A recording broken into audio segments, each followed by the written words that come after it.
উপস্থিত আজকের এই আমাদের মা সমাবেশে প্রধান আকর্ষণ আমাদের যারা দক্ষ বিস্তার মহোদয় উপস্থিত আছেন সাবেক প্রধান শিক্ষক জামাল স্যার, উপস্থিত আছেন জেলা প্রথম সহযোগীবৃন্দ, আমার সহকারী শিক্ষকবৃন্দ, আর উপস্থিত আমার সম্মানিত অভিভাবকবৃন্দ। আসসালামু আলাইকুম। আমরা সবাই ভালো আছি আলহামদুলিল্লাহ। আজকে এই স্কুলে আমার 1 মাস 10 দিন, আমার বয়স 1 মাস 10 দিন এই বিদ্যালয়ে।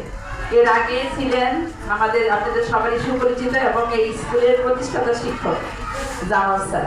আমি স্যারকে অত্যন্ত সম্মান করি এবং পছন্দও করি। স্যারের অনেক অক্লান্ত পরিশ্রমের কারণে এই স্কুলের জায়গা এবং স্কুলের আজকের ভবন। তো স্যারের যেহেতু আমাদের নির্ধারিত একটা সময় থাকে 59 বছর বয়স, সেই বয়স অতিক্রান্ত হওয়ার কারণে উনি আর এখানে আর কাজ করতে পারেন নাই, কিন্তু আমরা ওনাকে সবসময় মনে রাখি, মনে রাখবো ইনশাআল্লাহ।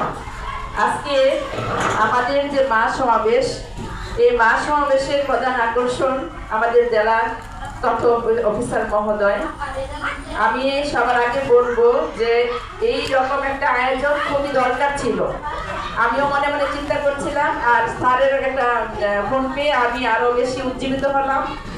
আর সবার সাথে আমার একটা পরিচয় দরকার ছিল। সেখানে অনেক মা আসেন, গুটি কয়েক মা, যে মায়েদের সাথে আমার জানাশোনা আছে, কিন্তু অনেক মাই আমি চিনি না। অনেক মায়েদের সাথে আমার দেখা হয় নাই, কথা হয় নাই। মায়েদের সাথে আমার যেহেতু আজকে প্রথম একটা সভা, সেই সভায় আমি সব মায়েদের অনুরোধ করব যে আজকে যে শিশু যাদের আমরা স্কুলে পাঠাচ্ছি, যারা আমাদের সন্তান, তারাই কিন্তু আমাদের ভবিষ্যৎ। আমাদের জীবন কিন্তু চলেই গিয়েছে, আমাদের জীবন কিন্তু এখন আর ইচ্ছা করলে আমরা পড়াশোনা শিখে নতুন কিছু করতে পারবো না। আমাদের সন্তানের আমাদের ভবিষ্যৎ, আমরা যেন আমাদের সন্তানদের ভালোবাসি, ভালোবাসলেই তাদের জন্য আমাদের ব্যবস্থা করা হবে। অর্থাৎ সময় মতো স্কুলে পাঠানো, তার ড্রেসটা পরিষ্কার পরিচ্ছন্ন আছে কিনা, সে কিছু খেলো কিনা, তার বই খাতা ঠিকঠাক আছে কিনা, এইগুলি কিন্তু আমাদের মায়েদের অনেক দায়িত্ব। এখন বাবাদের পাশাপাশি মায়েরও আমরা কাজ করি, কিন্তু মায়েরা কাজ করলেও মায়ের চাকরি কিন্তু দুইটা, একটা ঘরে একটা বাহিরে। সেহেতু আমাদের একটু বেশি পরিশ্রম করতে হবে। আপনাদের কাছে আমার অনুরোধ থাকবে, একটা দিনও যেন আপনার সন্তান স্কুল থেকে দূরে না থাকে। কোনো অবস্থাতেই তাকে স্কুলে বাইরে রাখবেন না। স্কুলের সময় তাকে স্কুলে রেডি করে পাঠিয়ে দিয়ে আপনি যথাসম্ভব কাজে যাবেন। যদিও আগে কাজে চলে যেতে হয়, তবুও তার খাবার দাবার ব্যবস্থা করে যাবেন। তার ড্রেসটা পরিষ্কার আছে কিনা, তার বই খাতা ঠিকঠাক আছে কিনা, সে কি খাবে, এইগুলি আপনার ব্যবস্থা করবেন। আর অনেক মা আছেন একটু ছুটি পেলেই বেড়াতে যায়, এই বেড়াতেও যাবেন না। কারণ বেড়াতে যদি যান তাহলে কি হবে, বাচ্চা ওই যে বেড়ানোর একটা আকর্ষণ, সেই আকর্ষণে পড়াশোনার প্রতি মনোযোগ থাকবে না। আমরা কিন্তু 9টা থেকে ক্লাস শুরু করি। আপনাদের বাচ্চারা যদি 9টার আগে স্কুলে আসে, তাহলে কিন্তু সে সময় মতো ক্লাসে ঢুকে সবগুলি ক্লাস মনোযোগ দিয়ে করতে পারে। আমি অনেক বাচ্চা দেখি, আমি ক্লাস 1 এর প্রথম গণিত ক্লাস করাই, সবাই দেখবেন 9টা আমরা ক্লাস শুরু, 9:30টায় অনেক বাচ্চা আসে, 10:45টায় আসে। আর সবার হাতে একটা করে চিপসের প্যাকেট, নইলে বিস্কিটের প্যাকেট, নাইলে একটা চকলেট, নাইলে একটা চানাচুর, নাইলে একটা খাবার।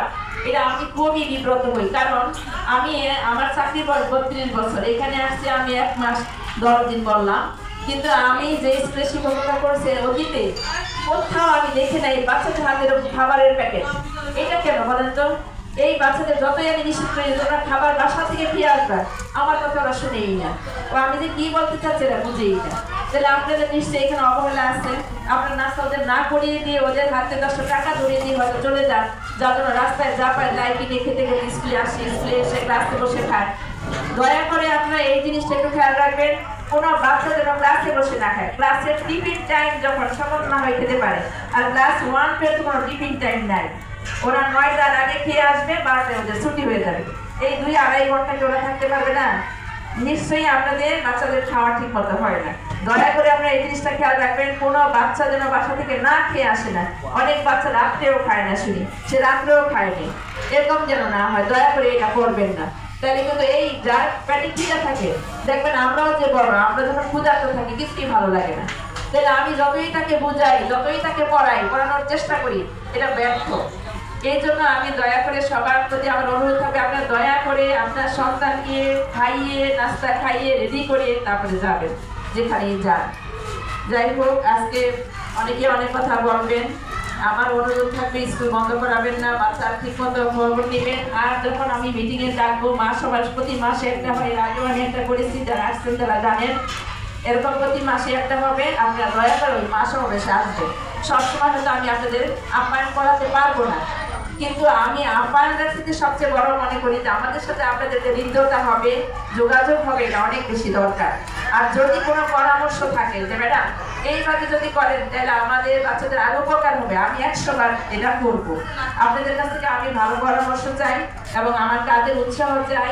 আপনারা আমাকে সহযোগিতা করবেন। সবাই ভালো থাকবেন এই প্রত্যাশা করে আমি আমার বক্তব্য শেষ করছি। ধন্যবাদ সবাইকে। আসসালামু আলাইকুম।